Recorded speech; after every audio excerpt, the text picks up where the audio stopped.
Welcome, everyone. We want to thank you for joining us for today's Zentalk webinar, How to Find Stability Through Constant Change in Data and Analytics.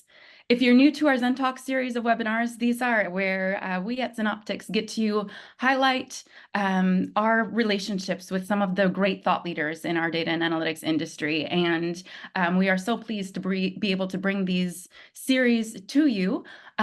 Today, we welcome Steve Dine as our featured guest thought leader. And we also have our CEO, Saurabh Kara, here with us. We decided for this next set of 3 episodes of these Zen Talks with Steve to talk about the topic of change, because change is constant and we all know it. And we all face it and we all have to figure out how to adapt and deal with it. And even when organizations plan strategically for their data and analytics programs, it's inevitable that change will creep up somewhere or maybe in multiple places. And so you need to adapt in how you carry out the DNA program. So today what we're going to do is we're going to talk about the catalysts of change so we can be aware of the influencing factors. We're going to talk about the impact of change so we can anticipate the kinds of shifts and adjustments that need to be made along the way. And then we're going to talk about how to establish stability through whatever changes and at whatever frequency may be necessary. So I want to welcome Steve Dine. I've had the great pleasure of knowing Steve for many decades of our careers. Steve is the head of data strategy at EXL.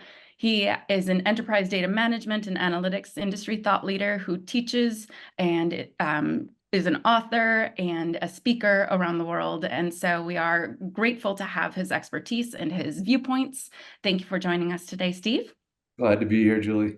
Thanks. And then, of course, Saurabh Kara is our CEO, and he is so passionate about bringing data and analytics to end users and helping organizations through whatever they might face. He's responsible for managing our vision and strategy and business execution for the company, but he's also very involved in our customer and prospect calls. So he has a lot of visibility into what organizations face on a day-to-day basis, the kinds of changes that impact them, and so he'll be chiming in from that perspective as well. Thank you for joining us, Saurabh, as always.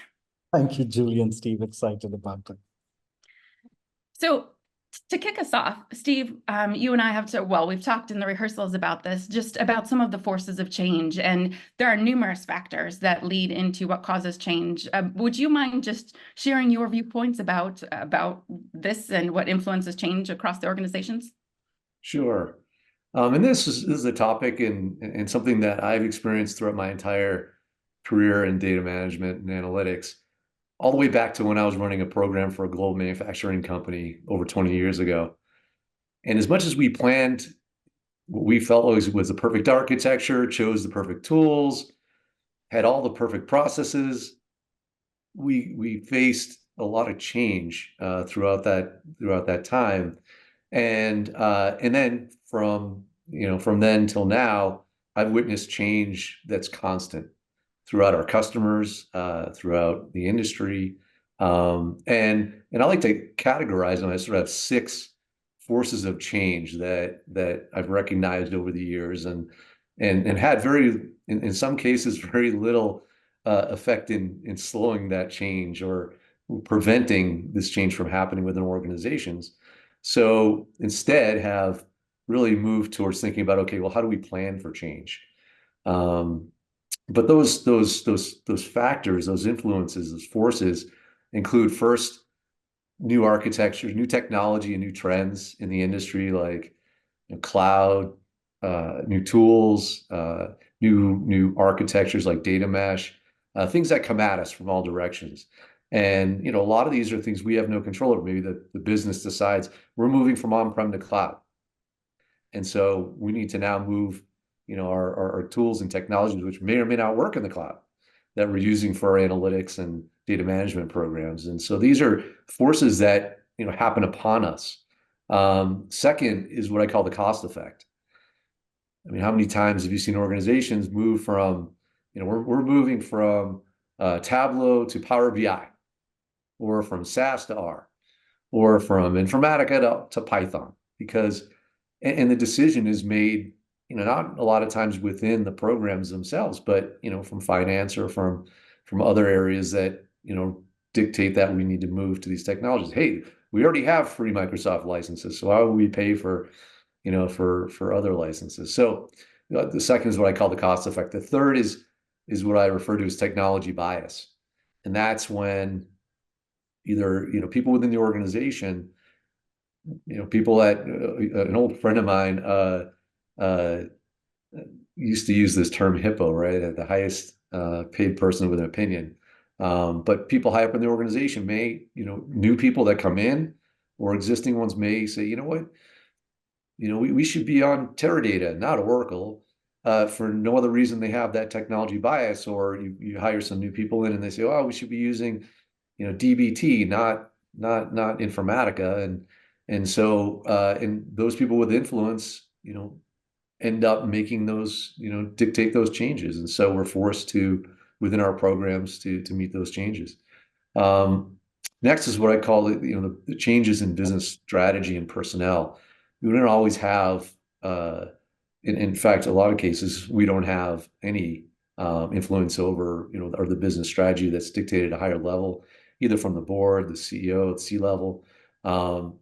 And we need to change to meet that, whether it's the focus on what we're doing or, the budgets that we have within the organization, or, maybe we hire a new CDO that says, you know what, we need to move to data mesh. And a lot of times there's no, the team doesn't really have the ability to make that, to stand in the way of that change. And so we need to move with it. Next is what I call vendor influence. We have a lot of vendor influence in our industry. The vendor comes in, or the vendors put something out that it happens to be that technology you're using is no longer relevant, or they come in and maybe they're in a different area of the organization, but they come in, they get an executive meeting, and they provide a lot of influence over what the current trends are, where you should be moving, and those decisions end up getting made that affect the programs. And lastly, what I call, and sort of sometimes jokingly call, the conference effect, but it's very real. It happened to us on a number of occasions, my team, when I was running that program. And, executive would go to a conference, come back and say, hey, I saw the best presentation from XYZ. I won't necessarily put a vendor out there, but saw the best presentation. And why are we not using their tools? Or why are we not using this, this methodology? Or why are we not doing this? And we're forced a lot of times to discuss those, and in a lot of cases to make changes. And I'm going to take off my marketing hat at the moment, because as a marketer, of course, the vendor effect and the conference effect, those are wins for me. But putting on the lens of thought leadership and talking about the impact of this at organizations, but these forces are very real, all of them. And I know, Saurabh, you've seen that in a lot of your conversations as well. Yes, Julian, Steve. I was slightly chuckling when the vendor influence point that Steve brings up. It's like the tail wagging the dog, right? And within the conference effect, it's like yet another shiny object. So we're in conversations with prospects and enterprises on an everyday basis. And the most common theme is, what, we have BI silos, we have analytics silos, which are springing up. We came from this conference, we heard about XYZ tool. We would like to change our architecture and introduce a new technology out there. So there's the most consistent part that I keep hearing, of course, is change is constant, like we're talking about. But there are a lot of these influencing factors which are very prominent. Steve mentioned 20 years back, and I'm sure he sees it the same effect even now in today's time. But it's how do you tackle these changes? How do you adapt, and how do you really embrace these changes and be better prepared? So that's really the crux of the conversation today. I really relate to Steve's background there. And to be fair, it's not always the tool vendor, right? It's also the analysts and the consultants that are out in the industry. And the one that drives me probably the most crazy is, they tell you that your program is a failure. They tell you right? They convinced these organizations that their programs are failures. And I mean, it was right at the, I think, the introduction of the data mesh book, saying, well, the vast majority of programs are failures. Well, they don't know. And, and so it drives a lot of times for, for leadership to say, hey, well, we need to make changes within our program because our program's failing. But really, they just don't have a valid way to measure it. And a lot of them, in fact, most of them are successful from an investment standpoint, but they're just using maybe the wrong measures to determine whether it's success or failure. Yeah, and if I may add, when we talk about this change, we look at it from an enterprise perspective, but fun part is it's actually an individual or the users who are really getting impacted. Enterprises constantly evolve, people change, but the everyday user who's bearing the brunt of this change, how can you really focus your efforts on them? Because change will always keep happening, right? You're going to start new programs. You're going to establish best of breed. You're going to continue to have decentralized or fragmented approaches in today's world with the whole self-service push that is still very prominent. So just constantly being aware that change will happen is really important to first not just understand, but to embrace. And of course, understanding the nuances around it. I love that because you can be aware of these forces, the 6 forces that Steve identified or more, and therefore be able to look forward to them, embrace it. Saurabh, I love that word because you're not going to be able to avoid it. You are definitely going to face in moments of inflection where you have to choose one way or another, or you have to, all right, we're not shifting our overall strategy, but we're maybe turning left before we turn right before anyway. So we're just venturing off the original path for a little while. So embracing the fact that it will happen. But it doesn't mean that it doesn't impact the organization as a whole. And then, Saurabh, as you just mentioned, on a user basis. So, Steve, as you've worked with organizations over the years, what are the biggest impacts of these changes on either the strategy or on the organizationally on the business? By far the biggest impact is on our architecture, because that's the underpinnings of the program, and changes in architecture, even a lot of times slight changes in architecture, can have a profound effect on on your program. Whether it's your data architecture and how users interact with the data, to hardware architecture, which moving, for example, from on-prem to the cloud. We do our best to test, and we do our best to create like for like, and we do know that one of the top 3 complaints from the user perspective is performance. And sometimes moving from on-prem to the cloud, there's a period of adjustment. There's a software impact. People have to learn and get used to using new software, going to different portals, trying to find things. And that frustrates the users. And then there's an impact on analytics, because a lot of times we change types of analytics that we do, and users have to understand how to get trained once again on new types and new ways to do analytics. But that leads to what Saurabh was mentioning, which is this user disruption. And we talk about whether our programs are successes or failures. Well, a lot of times it's subjective, not objective, and those disruptions cause that subjective feeling that the program isn't meeting their needs. And so then we start talking about, well, don't we need to future-proof what we're doing? And we'll talk about that in a moment. Yeah, and if I may add, Steve, you mentioned the biggest impact is the change in architecture. And in our world, we see the biggest impact is in the people aspect of it, the soft aspect of it, predominantly on the productivity, the efficiency of the user. When you introduce change, people take time to adjust to it, right? So how can you minimize, how can you really harmonize that change and make it more adaptable, and really empower the people who are actually part of the change, or the real folks who feel the change? And I know That's, that I'm sorry, Steve, go ahead. no, I was just saying, I was just agreeing with Sarah. Yeah, internally, we spend a lot of time talking about how to prepare for that change management because people are accustomed to doing things their own way. Once a habit is set, it's really hard to break. So, what is that change management on the people side that accompanies all of the tooling or architecture changes that may be happening behind the scenes? So, it's really important to consider that people aspect to provide.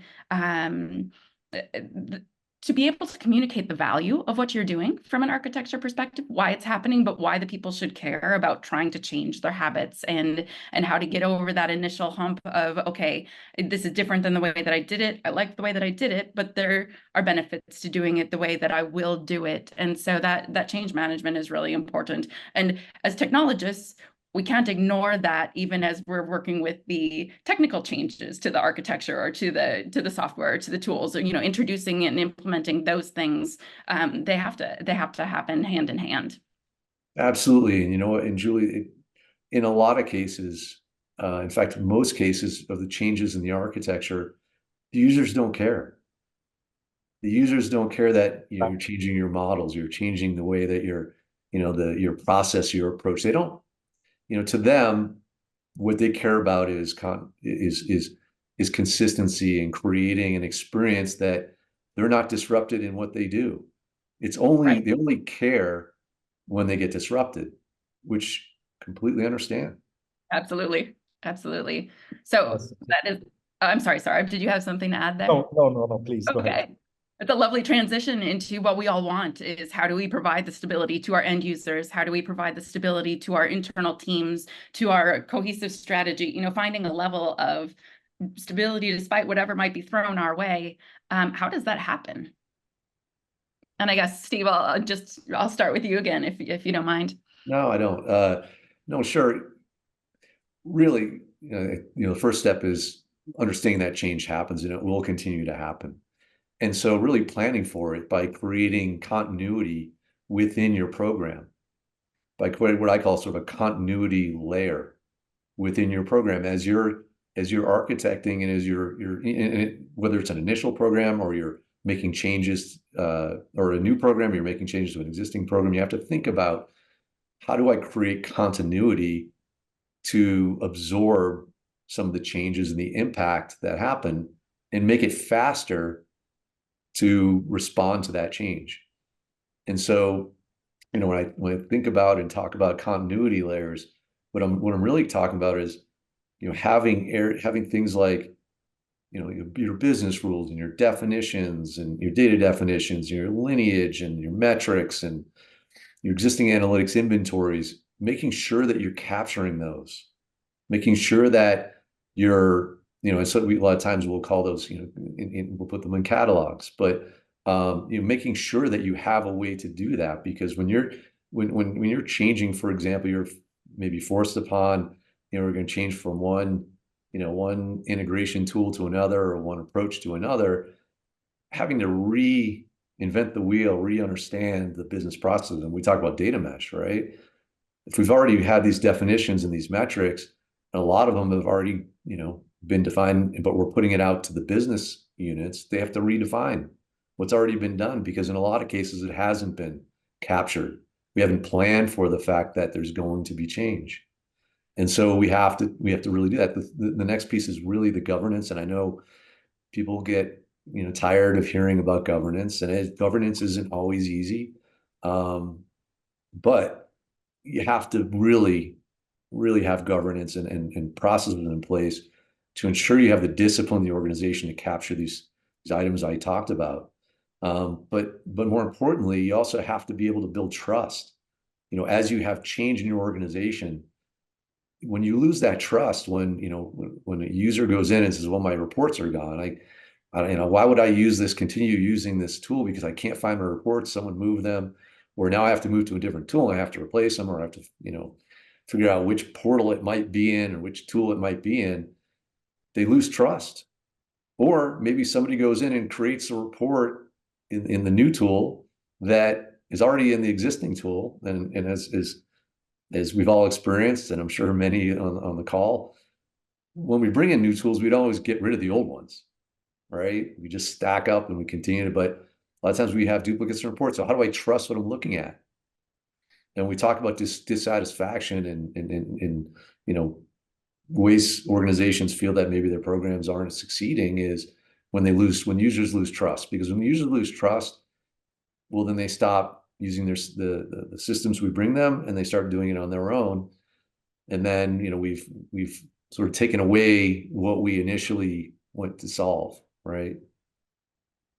And lastly, really having that to solve that, having a unified place, for a user to be able to go in, regardless of the change that's happening underneath, having one place they can go, regardless of how many tools you might have, front-end tools, regardless of how many different pipelines and maybe your integrations and different tools, regardless of how many you have, being able to go in and find them, being able to go and find sources of data, being able to understand where the data is located, how to use it, the trust, but really creating that continuity with the user by having a unified place for them to go.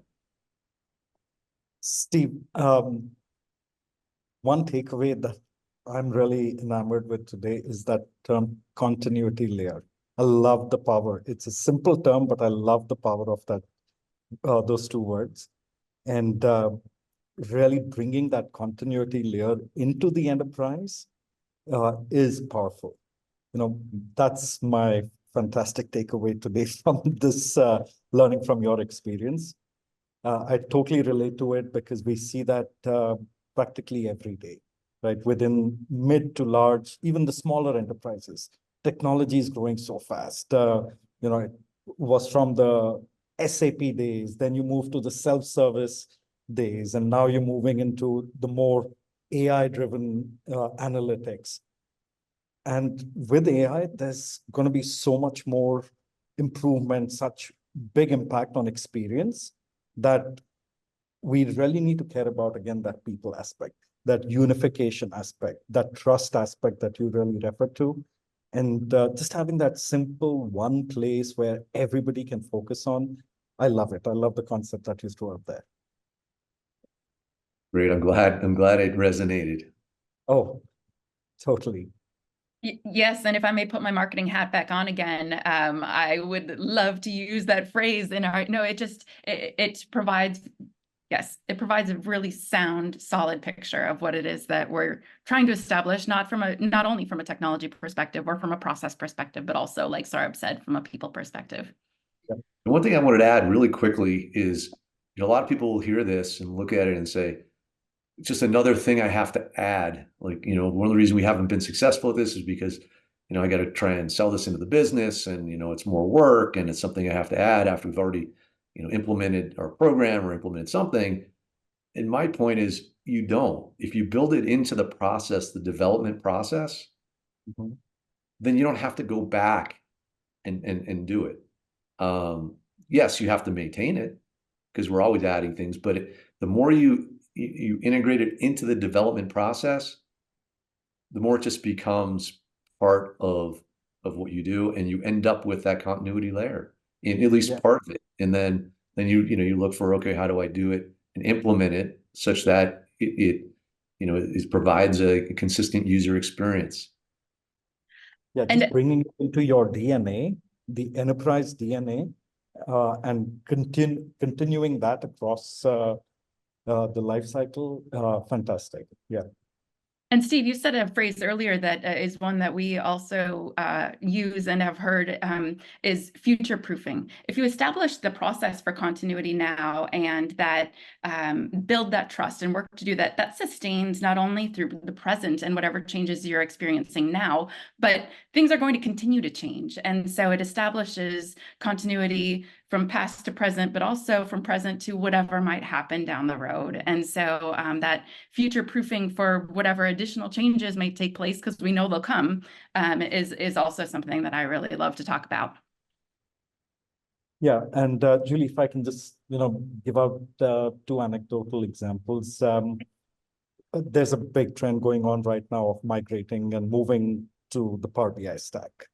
However much people debate that, but it's a fact. Consistently, what we see in our everyday dealings with enterprises is, if we come from an SAP stack, we have Tableau, we have business objects, we have Click, but we want to move to Power BI and drop everything. It's not easy to just drop everything. Just imagine the impact that it would create or the change that it would create. Even if I simplify that to just the tool aspect of it, forget the enterprise architecture aspect, the business process aspect, the KPIs that have been built into all these different legacy and sustained applications out there, but taking it into a new tool and disrupting people behavior, it can really be a profound impact for them. So it's something we see every day. It is indeed. So when we talk about establishing that unified or that continuity layer and the need for a unified experience for end users, of course, Saurabh, that is near and dear to our hearts as core to what we bring in Zenoptics. Would you mind just sharing a little bit about how those needs, then how we internally look at how to address those needs? Absolutely. So at the crux of it is cataloging it. If you start your journey, it's about bringing all your data, your analytics, everything in one place, that unified experience. That's the foundation to an enterprise-wide platform. Now, once you brought it all in, you really need to make sure that there's ample collaboration, ample exchange of communication between the user community. So that's a term internally, we call it analytics collaboration, of course. But once everything is in, how do you establish trust? How do you establish confidence? How do you establish from a user perspective that, hey, I've embraced change, but how can I make sure that my confidence remains high in this change that has been brought to the enterprise? That's where the whole analytics governance comes in. And one of the biggest pieces and the encapsulating thread to all this is adoption. Some organizations or some departments are savvy. They are a little ahead of the curve in adoption and change management. But how do you make it, for a lack of a better term, stupid simple, right? From that user community perspective, where everybody in the organization, everybody in the enterprise knows that, hey, this is where I start my journey. Change is happening, but I know that if I'm coming into an enterprise-wide platform, it has been vetted, it has the right information, and everybody in the enterprise is using it, right? The concept of citizen users who I trust. If they use this content, then I know. So the active metadata concept. So all these really come across, and having an enterprise-wide platform in the form of, and that's what Zenoptics really focuses on, and really trying to simplify the real problem that exists today. That's where I think we really thrive and bringing that value to the enterprise. And Steve, from your perspective, are there other, or does that resonate with what you see in your experiences on site with customers and in terms of the capability or the needs from a technical point of view? Like, you mentioned catalog earlier also. What do you see as the cataloging need in order to establish this continuity? Yes, I mean it definitely resonates. I think it's sort of the pieces and parts have been around for a fair bit of time, and so it's really more that a lot of organizations are just unaware that there's the ability within, there's tools in the market where you can bring these things together. When they think about, okay, I'm going to build a data catalog. This initiative, I'm just going to go build a data catalog. I'm going to buy a specific tool just for a data catalog. It's daunting for them, especially ones that have brought tools in the past, have done it, and really not gotten the traction that they expected they'd get. And a big part of that is because it's, as I talked about before, it's another place to go. Users just tired and overloaded with, okay, where do I go for get my report? Where do I go for a data definition? Where do I go? And a lot of these tools they really weren't integrated. right? There was the ability to export that information, the catalog information, and import it into another tool. And, that would sort of break down over time. And so, organizations have the underpinnings for it, as they're going through projects or they're going through, subject area type implementations, they're capturing data definitions and they're doing, trying to understand the lineage. And a lot of times they're maybe doing sometimes in Visio, or maybe their ETL tool captures that lineage, but it doesn't play well with, with a cataloging tool. I mean, just like I said, there's such lack of integration. And then when it comes down to, we have all these different, this front end tools out there, there really isn't that I've really found in, within the market and the companies, that the awareness of, oh, but we can bring all these things together. We can, the users, the main place they want to go is to get information. Well, if they can go and get that information in one place, whether it's, in our Tableau or our Power BI or our Good Data, whatever, implementations we have with regard to reports, or maybe, some analytics, or some advanced analytics, and maybe the output they can get all in one place, but also understand where that data came from because it captures lineage, and understand what the data definitions are, and understands, they don't have to figure out anything other than this is the place I go, regardless of all the change that's happening underneath. And it was what I call sort of that insulation layer, insulating those users from that change. So it's really more of, they have the pieces and parts, but it hasn't been as successful as I think they expected in a lot of cases, because it's so many disparate tools. And they're just now starting to learn that, or understand that there's tools now in the market where you can bring these things together and really not just create a better user experience, but also future-proof and create more efficiency as you're, absorbing the impact of these changes. Absolutely. And as you were talking, I want to be attentive to time, but just quickly, what you just brought up brought to mind a conversation. Sarab and I were on the phone with a prospect the other day who was talking about the fact that they have a data catalog, and yet it isn't gaining the traction that they need. So like you were saying, the connecting between what the end users need and what the intent of the data catalog. And Sarab, I don't know if you want to provide a little bit more detail about that quickly, but it brought to mind because that was dead on with what we were conversing the other day. Yeah, Julie, I'm going to save that for the next ZenTalk, but All right. that's a very interesting and a common theme we keep hearing. But there are data catalogs, there are analytics catalogs, but ultimately, getting to that combined and customers we speak to, they have now multiple data catalogs. Right? It's not just one, but there are so many. I mean, I'm tracking 52, 53 data catalogs out there. So how do you actually create that cohesive data and analytics marketplace, right? Very cohesive, like Steve said, which was very interesting. It's not just about experience, right? It's about that impact or that insulation layer where you make it a very absorbed experience, and you're literally future-proofing your environment and your investments, actually. So I think that's critical and gives us a good segue into the next topic, right? Something very close to my heart, which we are taking it, the whole marketplace concept, right? Yes. So thank you, Sarab, for teeing that up for me. In May, we will have our next episode in this series talking about, all right, so just, as we provide this continuity layer and with the goal of providing continuous access to trusted information for users, that will be the theme for our episode in May. So please watch for information about that on LinkedIn and on our website.